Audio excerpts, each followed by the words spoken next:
O que acontece quando uma cidade convida a natureza para continuar a sua viagem? O meu nome é João Coque e venho viver Braga para desvendar o seu passado, entender o seu presente, quem dele faz parte e aquilo que pensam, mas principalmente para mostrar que é possível desenhar um futuro em que o mundo natural e o mundo das gentes são uma coisa só. Da Roma portuguesa à capital do Barroco, poderá Braga agora ser conhecida como uma cidade verde? Braga é uma das maiores cidades portuguesas e a maior do Minho. Dizem que é o seu coração. Para quem vê de longe, parece um lugar guardado por estes montes que, desde sempre, evocaram um misticismo fora do comum. Talvez seja esta a razão pela qual os seus arcebispos foram os mais importantes da Península Ibérica, durante séculos. O que é certo é que Santa Maria Madalena, o Sameiro ou o Bom Jesus parecem ter sido edificados como quem olha pela cidade. E as suas escadarias chamaram e chamam milhares de pessoas em peregrinação todos os anos.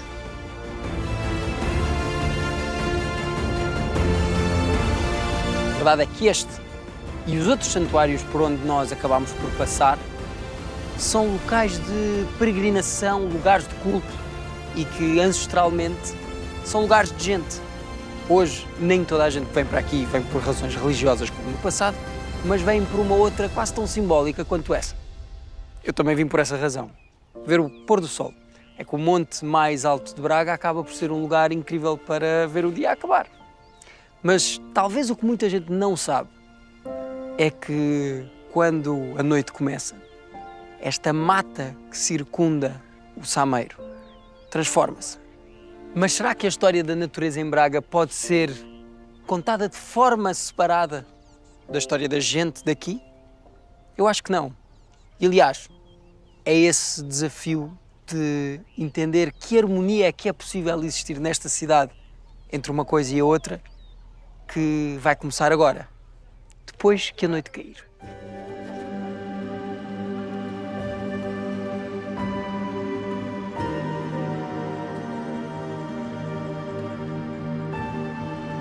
Então isto era para começar de uma maneira, mas começou de outra. Começou com o João a travar a fundo. Este é o João. O João é a pessoa para nos levar a conhecer animais aqui em Braga. E não deu muito bem para fazer apresentações, porque de repente houve uma travagem a fundo. Está ali o sapo, que era o sapo. Uma das coisas que nós queríamos encontrar na mata do Sameiro. Exato. Depois de o sol se pôr, mas bem, não deu tempo de chegar, porque o sapo estava a atravessar a estrada, tivemos que salvar o sapo. Este é o João, e acho que qualquer amante da natureza gostaria, pelo menos um bocadinho, de ter a sua vida. Ele é fotógrafo de animais selvagens e um verdadeiro ambientalista. Mas o seu trabalho torna-se ainda mais surpreendente quando percebemos que o João é capaz de encontrar animais selvagens em quase todo o lado. É um dos responsáveis por mostrar que Braga é muito mais selvagem do que poderíamos imaginar à primeira vista. Fotógrafo do livro Os Bichos de Braga, se não fosse por ele, muito do que vimos e vamos mostrar não seria possível. Temos aqui um casal de sapos comuns, mais uma vez, em amplexos. Ou seja, vamos ter sapinhos em breve. Estamos a falar de um sapo com 2 andares. Que é um casal relativamente jovem, ainda são bastante pequenos. Este sapo fica grandão? Fica bem grande. Há machos do tamanho desta fêmea e há fêmeas o dobro destes 2 sapos juntos. Como é que tu viste isto, meu? Na verdade ouvi. É? Eles fazem barulho? Eles fazem barulho a andar e... E aqui há quem coma sapos. Algumas espécies de rapinas e também de raposas. Enquanto caminhávamos, o João ia-nos contando histórias sobre alguns dos habitantes da mata. Um dos seus encontros chamou-me a atenção. O maior mustelídeo de Portugal. O tchugo, da família das doninhas e das fuinhas. Eu não sabia, mas podem chegar a 15 quilos e viver em comunidades subterrâneas enormes, santuários selvagens por baixo dos nossos. É que, a esta hora, os donos do Sameiro são outros. Mas nós vínhamos para a noite com uma promessa difícil de cumprir. À procura da Coruja do Mato, que é uma das rapinas noturnas mais icónicas aqui da zona, e também uma que está extremamente bem adaptada para viver nestas zonas de bosque denso, com árvores velhas, onde tem várias cavidades onde pode construir o seu ninho. Nesta altura ela já terá uma prole para alimentar, elas alimentam sobretudo de pequenos roedores, não desperdiçam uma boa oportunidade de apanhar um sapo ou uma rã, por exemplo. Vamos ver se aparece alguma, se temos sorte. Bem, sapos parece que quase tens dificuldade em não pisar nele. Mas aquilo que viemos mesmo aqui à procura não está fácil. Andámos, buscámos e escutámos. Por entre os sapos e outros moradores rastejantes da mata, íamos ouvindo o pio da coruja, lá ao longe. Mas vê-la não esteve ao nosso alcance. Pelo menos nesta noite. O apelo da natureza às vezes é mesmo esse: entrar no nosso imaginário e dar-nos a esperança de que depois do nosso próximo passo, atrás daquela árvore, podemos avistar um destes habitantes fantásticos da floresta. Uma coisa é certa: em Braga, mesmo que não os vejamos à primeira vista, eles estão a ver-nos a nós. Quem sabe se da próxima visita conseguimos uma imagem como este vídeo do João aqui no Sameiro.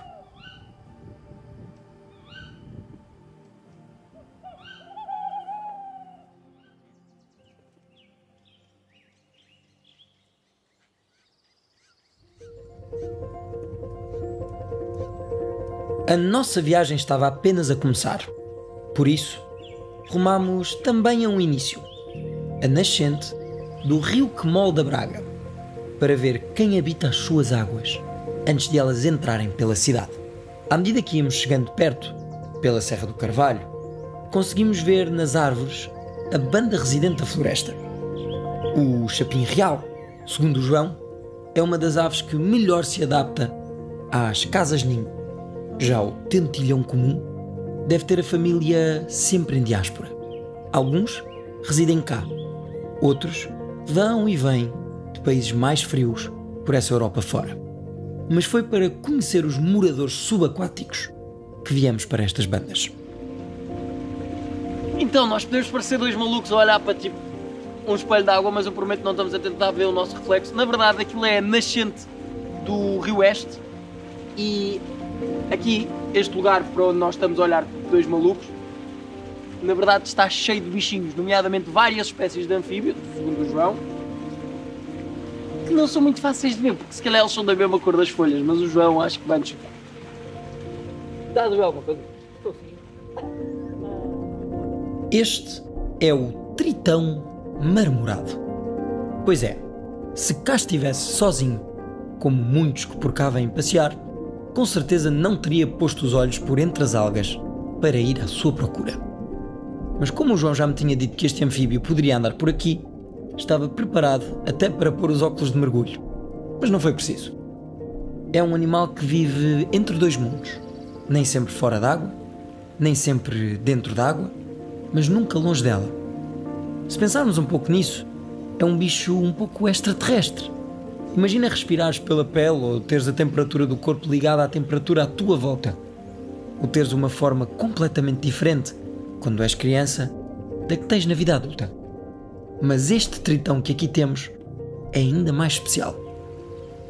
É um macho e, por esta altura do ano, anda com a crista de fora, atrás de uma fêmea.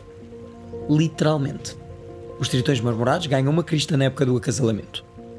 Agora, se queremos conhecer um dos primos deste animal tão interessante, com uma história mais interessante ainda, temos que nos dirigir a outro local, um dos mais surpreendentes de Braga.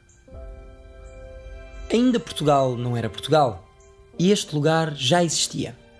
O Mosteiro de Tibães foi a casa-mãe da Ordem de São Bento no Reino. Aqui, se vivia em clausura, sob as ideias de pobreza, da oração e do trabalho, mas também do ensino. Por isso, estes monges foram um dos grandes promotores da cultura durante a Idade Média por toda a Europa. É preciso viajar mentalmente para tentar imaginar o que se sentiria se víssemos este lugar pela primeira vez. Olhar para a monumentalidade do mosteiro deve ter sido uma imagem de esperança para os viajantes e peregrinos que por aqui passavam. Isto porque mais um dos valores da ordem era precisamente o de acolher agentes. Mas por entre uma história humana tão rica, esconde-se uma outra, nos jardins e nos enormes campos que rodeiam o mosteiro. É que os beneditinos não acolhiam só pessoas, pelos vistos. A flora de Tibães é maioritariamente autóctone e muitas das suas árvores têm centenas de anos. A paisagem acaba por ser um verdadeiro mosaico, entre campos agrícolas cultivados de forma tradicional e esta floresta beneditina. Não admira que alguns dos hóspedes de hoje tenham 4 patas, asas ou escamas. E o João estava a levar-nos para a sua casa.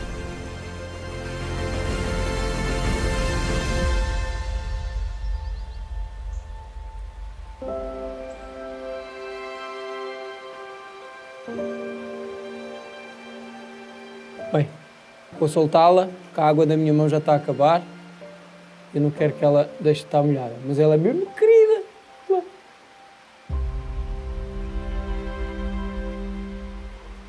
Vai. Free yourself. Valeu totalmente a pena ter entrado aqui. A água está super quente. Está ótimo. Mas não estávamos com sorte. Além de algumas larvas de anfíbios, os hóspedes de que vínhamos à procura não queriam aparecer. Até que...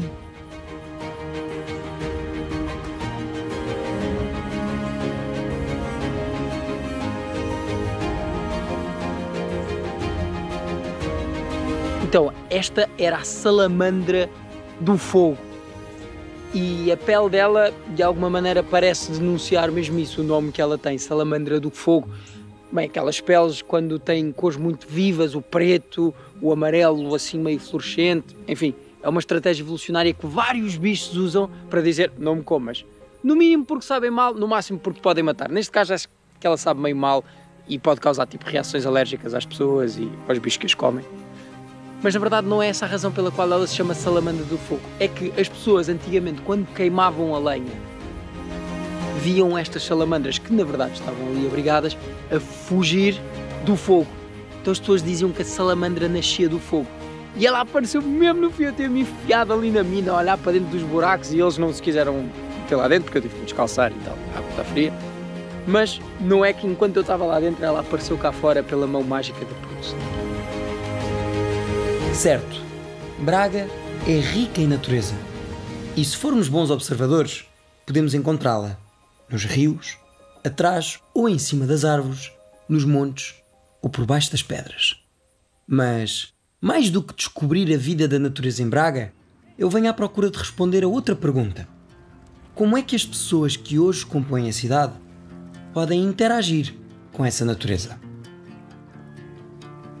Existe uma espécie de um diálogo entre a forma como nós conseguimos aproveitar a natureza, muitas vezes no seu estado mais selvagem, como é este caso das praias fluviais do Rio Cávado, que, bem, se o Rio Este é o rio da cidade, o Rio Cávado acaba por ser o rio que as pessoas da cidade realmente podem aproveitar, e eu olhando para esta água já percebi, vou ter que dar um mergulhinho, mas também a forma como a própria cidade também é ela um espaço de natureza. E se nós vamos começar por aqui, a explorar as praias fluviais do Rio Cávado, que têm tantas espécies diferentes e que nos permitem de alguma maneira este encontro tão próximo da cidade com a natureza, por outro lado eu quero mesmo descobrir se na cidade eu consigo aprender alguma coisa sobre o mundo natural e vivê-lo mais do que tudo. Mas antes disso, a água está mesmo transparente e, portanto, uau, ninja, eu tenho que lá ir. Ninja do paddle. O meu fato, está onde?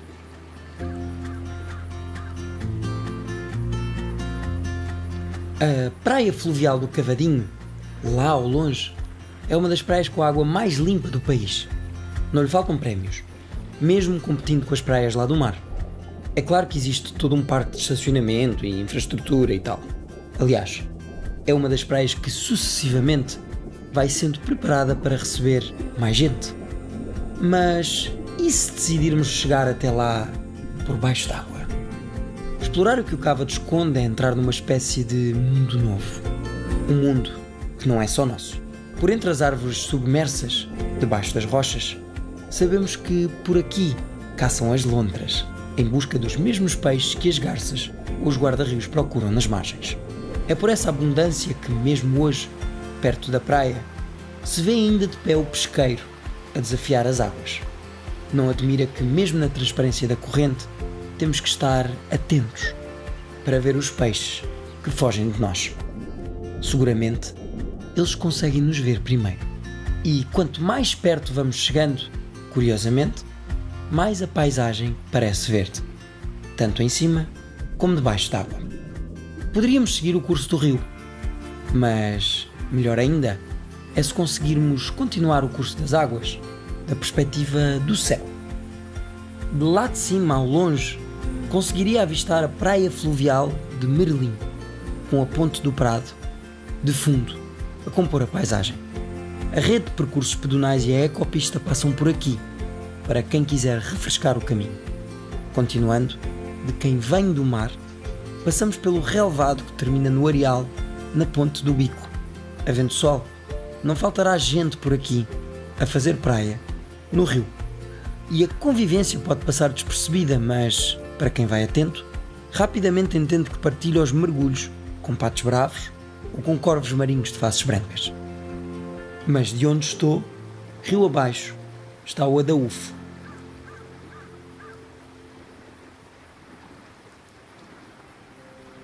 A verdade é que quando a pessoa atraca a embarcação aqui na praia do Adaúfo, o que nós temos é quase como uma praia urbana. Nós estamos longe do centro de Braga, mas temos toda a gente aqui, a apanhar sol, a ouvir música, a jogar vôlei, a fazer...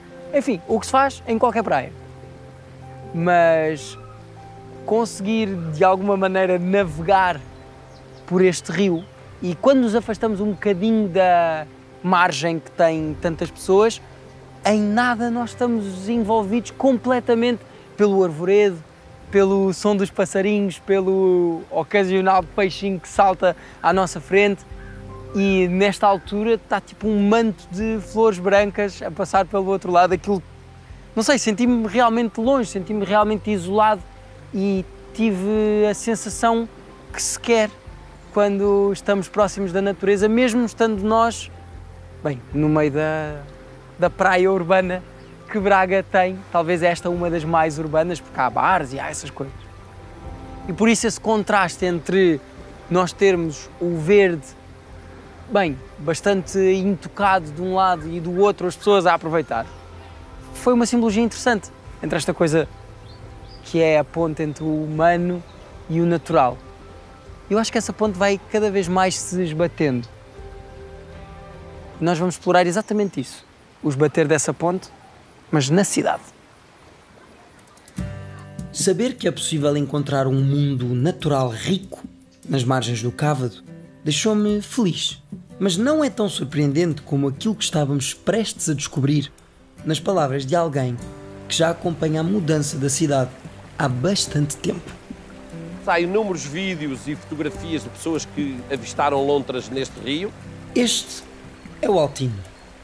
E além de estar com o Rio Oeste pela cintura, a apanhar lixo enquanto fala comigo, tem sido um dos maiores impulsionadores deste caminho que Braga está a levar. A montante, nós fizemos uma grande requalificação atrás do Instituto de Nanotecnologia, onde renaturalizamos o rio. Hoje a fauna e a flora nessa zona também é completamente diversa do que aquela que era aqui há meia dúzia de anos atrás. Ao longo destes anos, o que é que nós temos verificado? Inúmeros cardumes de peixes, botou essa biodiversidade, tipo o que é que não se via aqui? Olha, por exemplo, trutas que não se viam aqui e agora vêem-se. É verdade que nós as introduzimos com o ICNF há 2 anos atrás, mas é verdade que elas sobreviveram, o que significa que a qualidade da água é boa, porque a truta é um animal muito sensível, é um indicador se a água é boa ou não. É tipo um animal bandeira, não é? Uma espécie de bandeira. Exatamente. E já há mais de 30 anos que não se viam trutas aqui no Rio Oeste. Uma infinidade de pequenos anfíbios também que já se associam até a toda esta dinâmica da biodiversidade que este rio começa a voltar a ter, não é? Começa a voltar a ter. Tu estás enfiado no meio de um rio com umas galochas e a tirar lixo da água. Há uma coisa qualquer de missão contigo, como pessoa, como Altino no meio. Eu acho isso curioso, não é? Tu estás aqui. Nosso principal objetivo é sempre também envolver a comunidade. Mas hoje tivemos aqui um grupo de escoteiros também e depois tivemos uma série de voluntários que se quiseram juntar a nós e que andaram aqui, uns dentro, outros na margem, a limpar o rio, porque nós queremos que as pessoas se sintam que o rio também é deles. Mas como fazer para que algo se sinta como nosso? Um dos primeiros passos pode ser mostrar como o mundo que nos rodeia é, afinal, muito mais interessante do que imaginávamos. E, neste caso, muito mais vivo também. No coração de Braga está a ser projetado o maior parque ecomonumental do país. Mas será que esta lógica é válida se o mundo à nossa volta estiver, afinal, debaixo dos nossos pés? Isto é girinos. Mas são girinos de sapo corredor, que era uma cena que eu ainda não tinha detectado aqui em Braga. Bem, se não tinhas visto destes até agora, acho que vais ver uns quantos, ou não? É, não é? Olha aquilo. E o que é que este sapo tem de diferente? É uma espécie, pronto, aqui em Braga é pouco comum, ele está espalhado pelo país todo, não é propriamente uma espécie rara, mas é uma espécie bastante bonita, por assim dizer.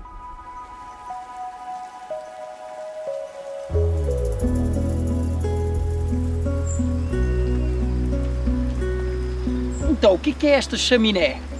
Ela serve para que o ar possa entrar para um sistema de canais que está aqui desde 1700 e troca ao passo e que era o sistema de abastecimento da água em Braga. Na altura do Água Vai, das pessoas mandarem coisas um bocado mais ou menos pela janela, esta água servia para abastecer primeiro uma espécie de reservatório central que depois fluía para várias fontes na cidade onde as pessoas iam buscar a água para o seu dia-a-dia. Estamos inseridos completamente no meio da natureza, mas o que se calhar não se sabe tão bem é que dentro destes túneis existe vida, e vida muito interessante. Aliás, vim preparado.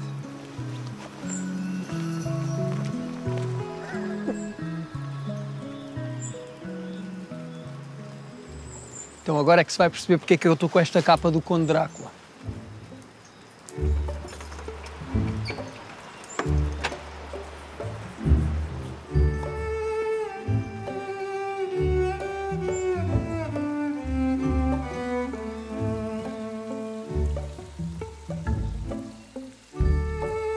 Perto da porta está frio porque há vento, há corrente de ar, mas aqui para dentro parece que vai ficando, não é calor, mas é uma temperatura mais estável.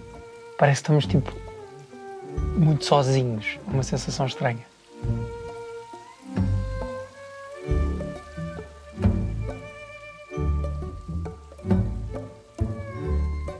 Temos aqui um pequeno morcego a dormir.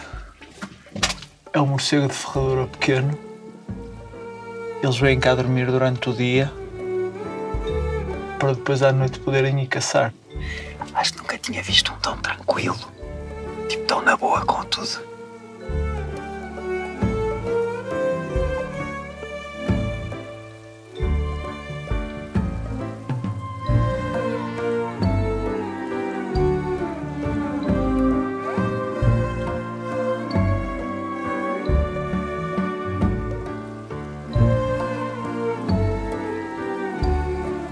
Está aqui outro. Olha aqui. Nós agora estamos aqui a ver aqui muitos, que eles estão aqui numa época de produção. Eles estão aqui totalmente na escuridão, mas eles depois, durante o resto do ano, eles estão abrigados em tocas e coisas desse género. Eles não ficam sempre na água. Ele tem este corpo que poderia ser de um lagarto, mas ao mesmo tempo a cauda denuncia que é um bicho aquático, exatamente. Não é? Que é uma barbatana aqui. Exatamente. Quase. que a grande diferença entre isto e um réptil, por exemplo, é precisamente a pele, que no caso dos répteis é impermeável e na deles é permeável, não é? Ou seja, sim, eles têm uma pele que lhes ajuda a fazer as trocas gasosas, enquanto os répteis têm uma respiração só atmosférica também. Nós íamos passar por aqui, não íamos olhar para estas pedras e não íamos ver que se calhar estão aqui centenas de tritões, que são um animalzinho super giro e pouco comum de se ver. Não é um animal que tu propriamente vais te cruzar com ele no jardim lá de casa. Eles normalmente procuram estes sítios mais escuros. Pois, e estando neles na época de reprodução, dizemos que isto é um quarto às escuras. Exato.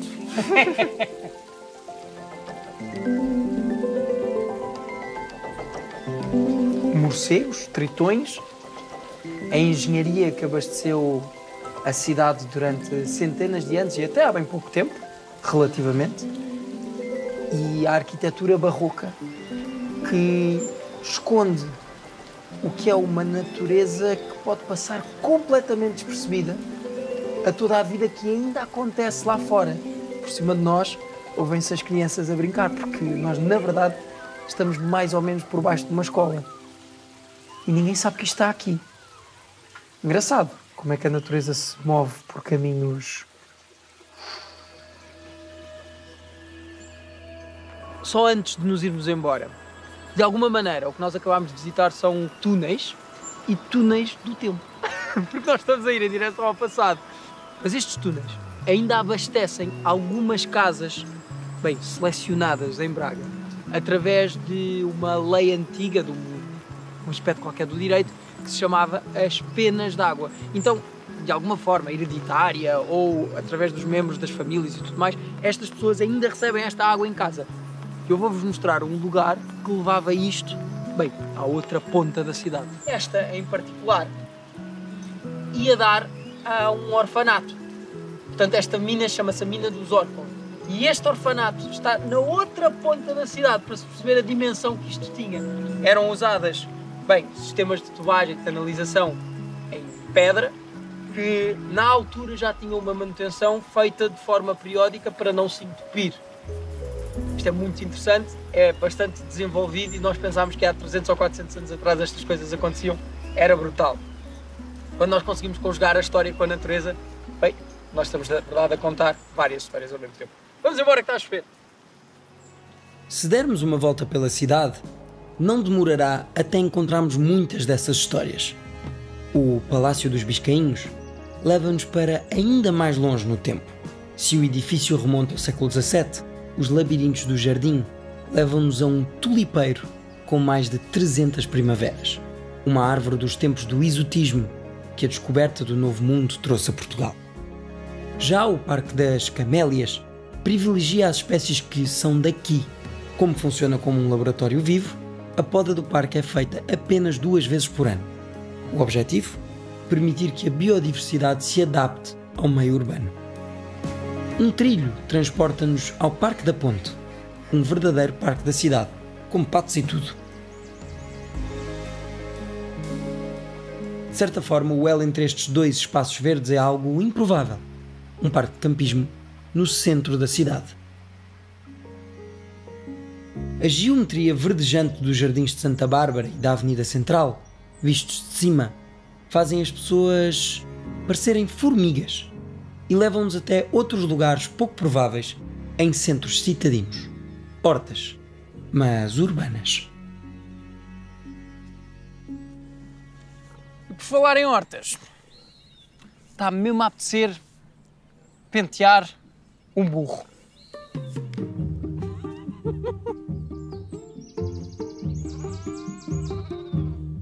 A Quinta Pedagógica é um serviço municipal aqui em Braga, está inserida em meio urbano e foi criada realmente para haver uma ligação da natureza aos ciclos, à produção dos alimentos, de todos aqueles que nos visitam. Temos aqui hortas, temos pomar, temos bosque. As crianças e todos aqueles que nos visitam podem ficar sensibilizados para a temática agrícola, ambiental e um sem número de atividades que temos cá. É importante trazer a biodiversidade à cidade, às crianças que crescem sem contacto com a natureza, e nós aqui tentamos fazer esse trabalho da melhor forma possível. Temos animais de várias raças e temos também muita componente vegetal, para as crianças poderem se inteirar dos ciclos da natureza. E as crianças até vão conhecendo legumes e alimentos que não estão habituadas em casa. Isso contribui para a diversidade alimentar, para a qualidade alimentar, e isso é um grande benefício das hortas.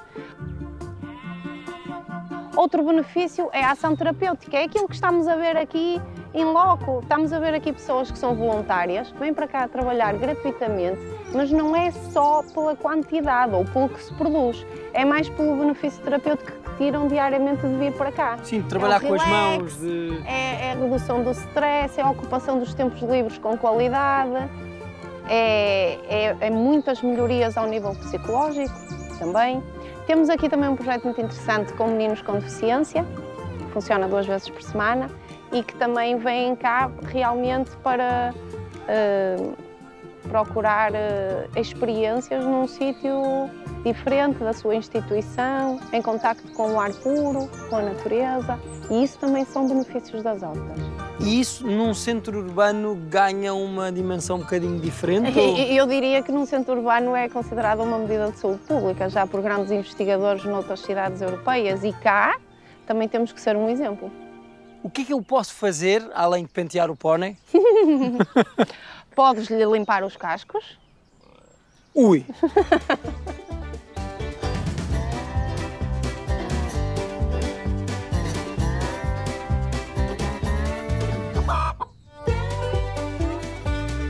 Calminho. Eu gosto dos meus dentes.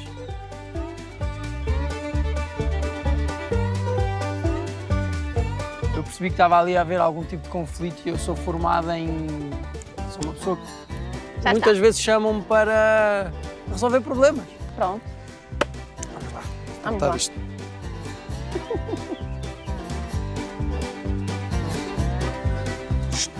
Quietinha. É.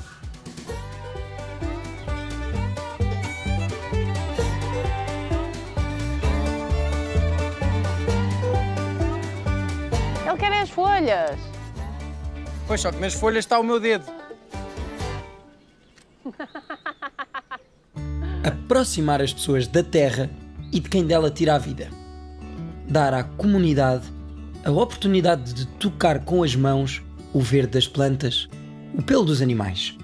Durante milénios, estas atividades que vivi aqui fizeram parte da nossa vida de todos os dias. De alguma maneira, este contato deve estar misturado dentro do nosso ADN, porque saímos daqui com a sensação de dever cumprido. Essa noção dos benefícios de uma natureza próxima está na base do projeto que fomos conhecer a seguir. Mas aqui a lógica foi diferente. Não se tratou de montar um lugar onde seres humanos podem visitar espaços verdes. Foi-se mais além. Quem pensou os charcos com vida desenhou as condições para que a natureza se possa começar a construir ela própria, no coração da cidade. Afinal de contas, haverá melhor arquiteto da natureza do que a própria natureza? Agora, à primeira vista, o espaço pode esconder o quão especial é. É no centro da cidade, mas é um charco. Sim, é um charco. Mas é bastante importante, sabes? Porque, primeiro, só o ser uma fonte de água, para estas aves que estão todas aqui à volta, faz toda a diferença. Elas até têm árvores para fazer o ninho e tudo mais. Se não tiverem uma fonte de água, vai ser muito mais difícil para elas criarem com sucesso os seus prolos. Mas também é importante para anfíbios que são aqui da zona e que se podem reproduzir aqui. Ok, é uma maneira de manter a biodiversidade muito próxima da cidade. Tipo, estão ali as casas e está ali... Sim, completamente. Tu, de alguma maneira, achas que o Picoto acaba por ser um exemplo possível de como uma natureza se pode integrar num centro urbano? É isto que vocês tentam fazer aqui, aliás. Tu és o dono do charco. Não sou o dono, mas somos curadores. Somos uma equipa de 4 pessoas e todos nós fazemos um esforço por aumentar a biodiversidade e torná-la cada vez mais pungente. Além de manter isto, deve ser muito difícil, mas é importante conseguirmos divulgar que isto é especial, porque à primeira vista a pessoa pode dizer olha, um charco, giro. Por exemplo, eu aqui há uns tempos estava a fazer aqui uma recolha de macroinvertebrados e encontramos um animal que eu nem sabia que existia, que é o bicho-pau aquático. E fui ver onde é que havia mais bicho-pau aquático e aqui no norte de Portugal não existe em mais lado nenhum. Ou seja, se calhar este charco atraiu formas de vida que... Até agora não estavam conhecidas aqui perto, sim, completamente.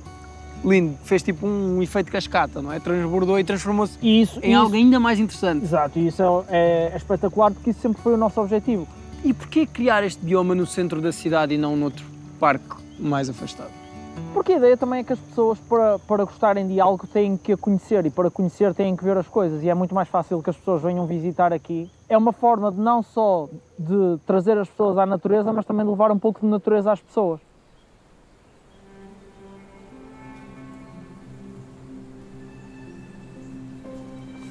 Mas tipo, conheces aí algum, sei lá, uma toca ou um Tenho. sítio onde os bichos... Tenho aqui um espião a trabalhar para mim. Espião a trabalhar, já sei o que é que tu tens aqui. Devia ter calculado. Já sabia. Cá estão elas. Vamos abrir só para ver o que há. Ah, mas este bichaninho, isto é um ganda bicharoco. Sabia que tu tinhas isto noutros sítios, mas não sabia que tinhas aqui no meio da cidade.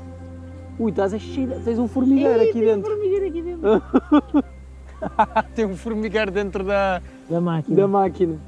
Ou seja, e como é que isto funciona? Isto está sempre a gravar de forma contínua? Não, isto é o sensor de movimento. Isto é o sensor de movimento e isto é que é a câmara. E isto são painéis LED para iluminar à noite. Ok, então quando passa alguma coisa, este sensor capta, liga aos painéis e dispara, é isso? Exatamente. E ela começa a filmar. E já apanhaste cenas fixes? Já.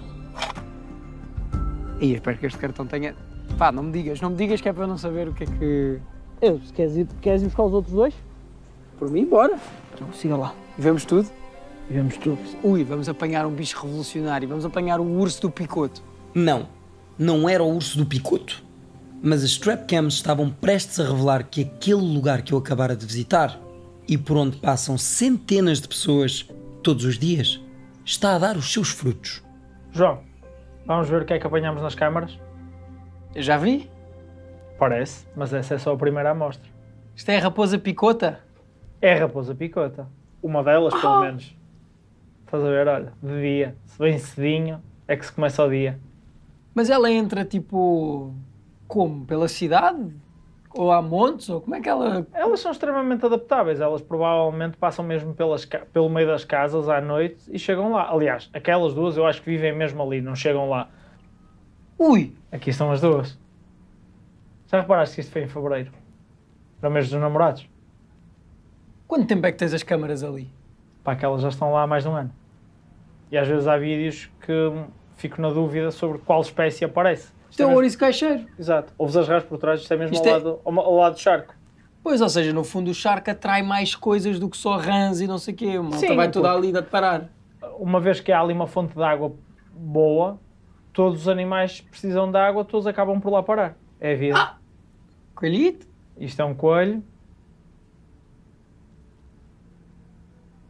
Vês ali o prado florido e ele ali a atravessar o prado. A natureza de Braga acaba por ser o teu brinquedo, é uma hipótese de tu brincar. Como é que tu te sentes em relação a isso? Tipo, isso é fixe? Sinto-me muito bem. É extremamente gratificante poder fazer um trabalho assim na minha cidade e ainda por cima com aquilo que eu gosto, que são os animais selvagens. Olha aqui um bom sítio para pôr uma cestinha em dia.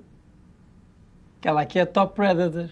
Ela está no topo da cadeia alimentar do picoto, do pequeno ecossistema que é o picoto. O predador, ela e a coruja de mato e o búteo talvez sejam as espécies mais temidas do picoto. Exatamente. Quando tu tens este projeto que de alguma maneira é quase teu, não é? Tu tens alguma responsabilidade com isto? Tipo, sentes que é uma cena que... Claro, sinto que estou a dar à cidade algo, não é? Uma biodiversidade que está ali à porta deles e logo ali no picoto podem ir para lá observar estes animais que também lá estão, que são tão bons como uma girafa ou uma piton ou um animal qualquer desses exótico.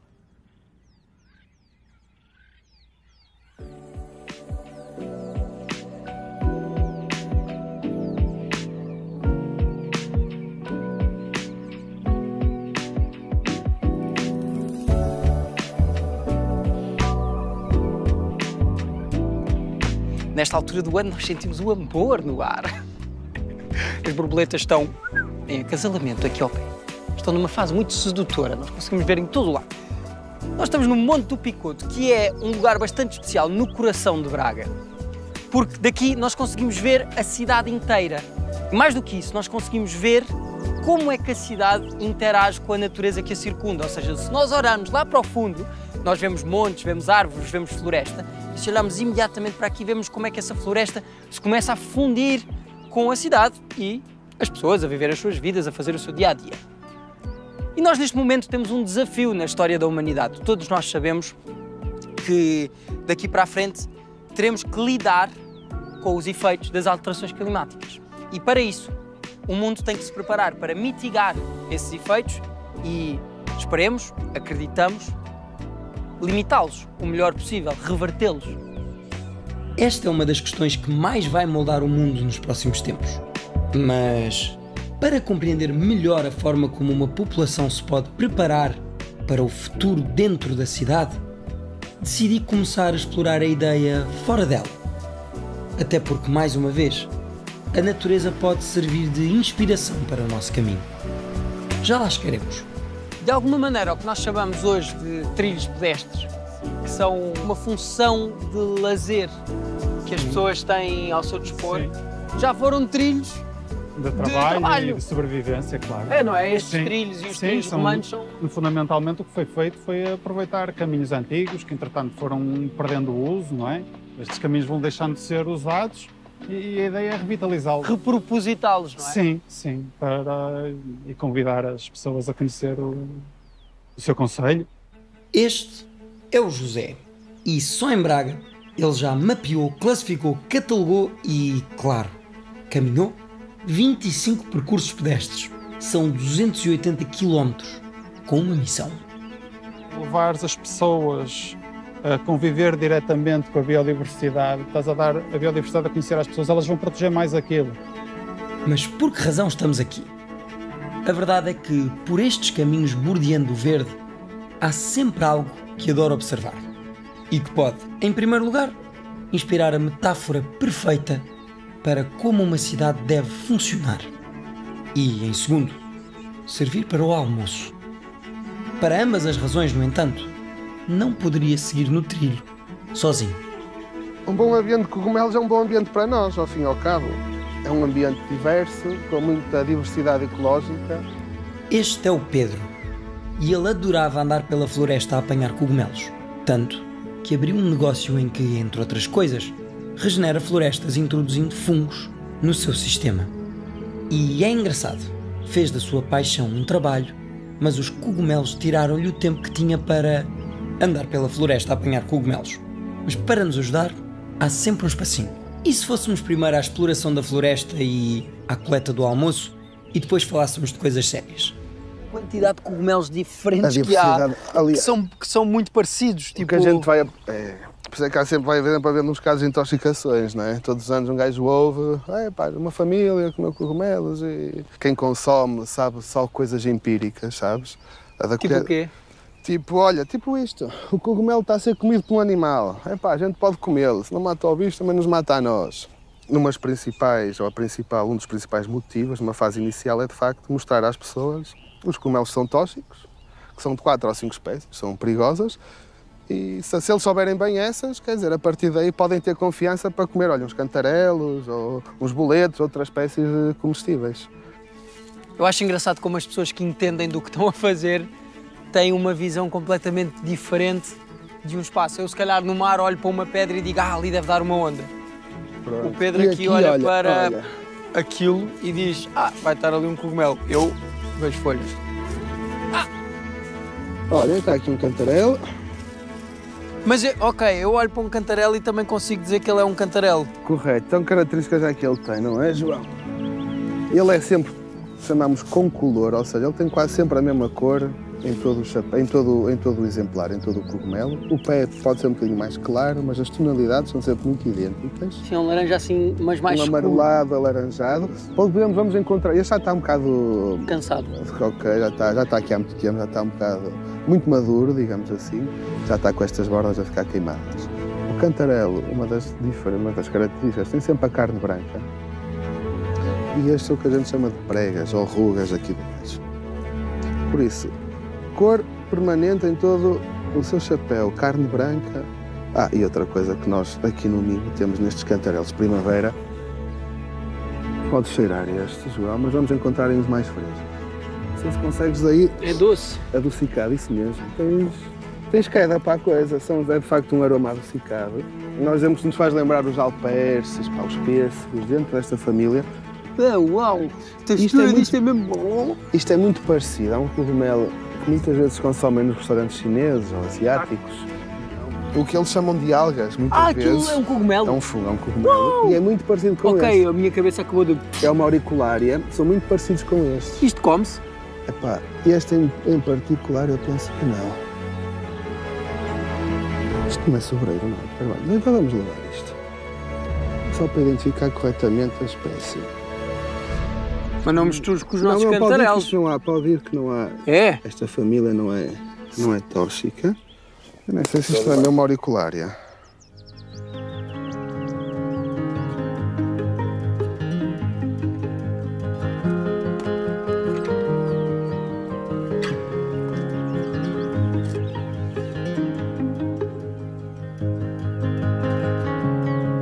Mas não se vê.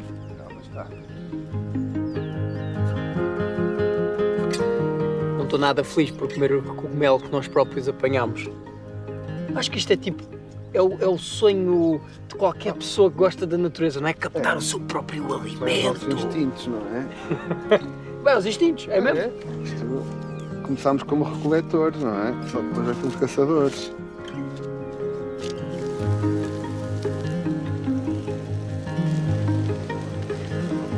Ai! Ai! Sim.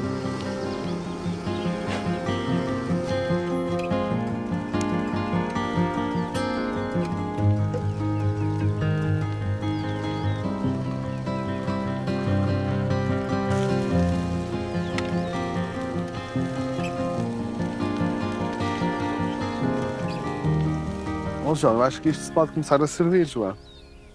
Agora vamos lá ver como é que isto ficou. Estes são os cantarelos. São cantarelos cibários. E eles são, na verdade, um fruto. É, são um fruto de um fungo, não é? Os cogumelos, todos eles, são frutos, são estruturas reprodutoras de fungos. Já ouviram falar em rede miceliar? O micélio é tipo um tubinho. Imagina um tubo oco, muito fininho, que no seu interior circulam nutrientes, água e alguns antimicóticos. Esta rede miceliar transloca a água das zonas onde há maior concentração para onde há menos concentração.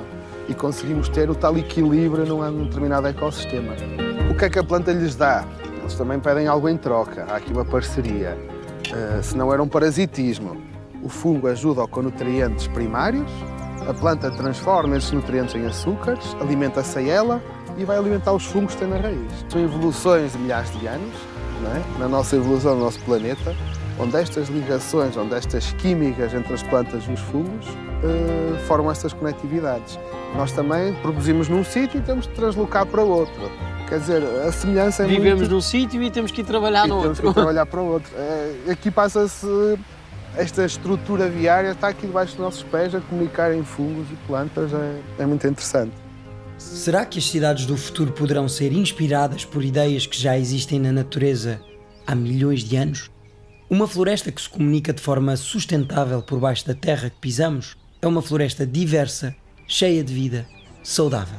Se a comunicação na floresta ficar doente, as árvores e os seus habitantes ficam desequilibrados. Da mesma forma, se as nossas cidades forem pensadas apenas para transportes poluentes, sem espaços verdes, nós ficamos desequilibrados.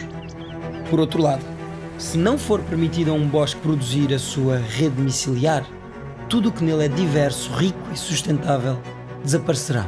E eu penso que se não for permitido a uma cidade produzir uma rede natural, também esta será uma cidade muito menos feliz para todos os seus habitantes. E por isso, a cidade de Braga de alguma maneira está a implementar duas estratégias diferentes. Por um lado, está a apostar na mobilidade urbana sustentável. Como é que as pessoas se deslocam de uma forma sustentável dentro da cidade, mas também como é que a natureza consegue integrar esses caminhos, como é que a biodiversidade também consegue ter um caminho para, bem, mais do que subsistir, triunfar. As pessoas estão a fazer o seu caminho, a natureza está a fazer o seu caminho e Braga também. Em Braga, Os transportes são responsáveis por 50% das emissões de gases com efeito de estufa. Para mitigar esse impacto, em várias áreas da cidade já não é possível circular de carro. Em outras, o seu uso foi limitado para que a estrada possa ser mais facilmente partilhada com outros meios, menos poluentes. Mas, acima de tudo, novas ligações através de transportes públicos movidos a gás e a eletricidade foram pensadas. E numa cidade cujo centro é maioritariamente plano, como Braga, as ciclovias estão sempre a aparecer. Alguns projetos inovadores já estão a aproveitar essa infraestrutura para moldar o presente, mas principalmente para mudar o futuro. O Ciclo Expresso é um deles. Leva alunos até à escola num verdadeiro autocarro constituído por bicicletas. Um monitor acompanha a caravana e, se fosse eu, ficaria extremamente entusiasmado por voltar para casa sobre 2 rodas.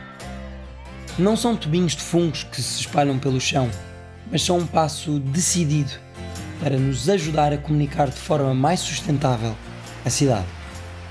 Agora, se voltarmos a pedalar pela ecovia do Rio Oeste, repararemos num outro fenómeno.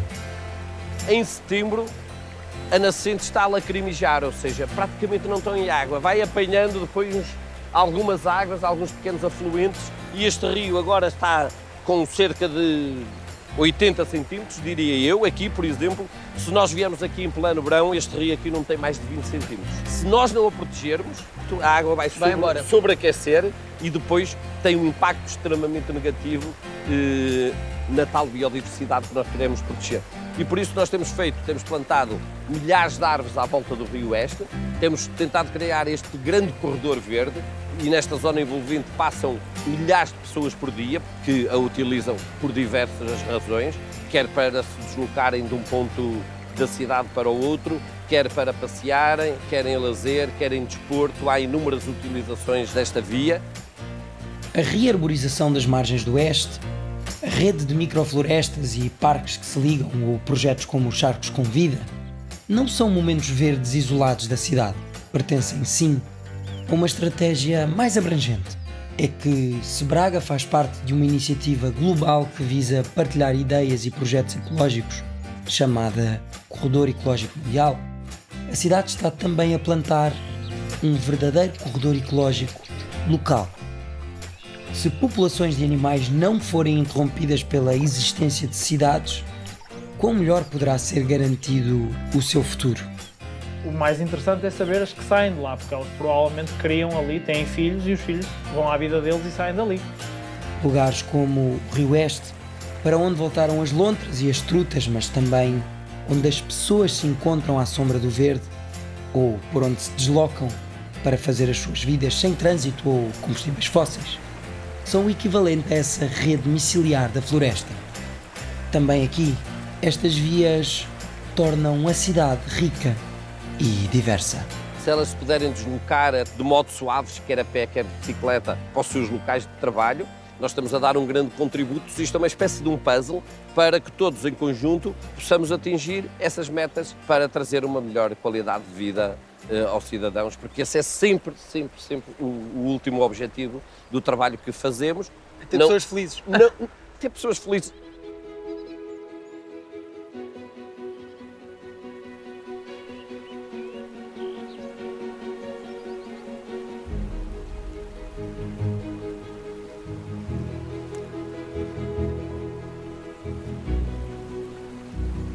Voltamos a este lugar para retomar, quase em jeito de despedida, esta ideia engraçada que tivemos agora de que para a coisa correr bem, para a coisa ter futuro, tem que ser holística, tem que pertencer a toda a gente. Se nós, por um lado, começámos num santuário em que, quando a noite caía, a natureza tomava conta, eu achei que fazia todo o sentido terminar neste outro, porque ele atesta precisamente essa simbologia que, em algum passado, conjugou a natureza e o homem no mesmo espaço. Aliás, eu consigo ouvir isso à minha volta, consigo ver isso nas árvores gigantes que estão aqui. E isso aconteceu há centenas de anos.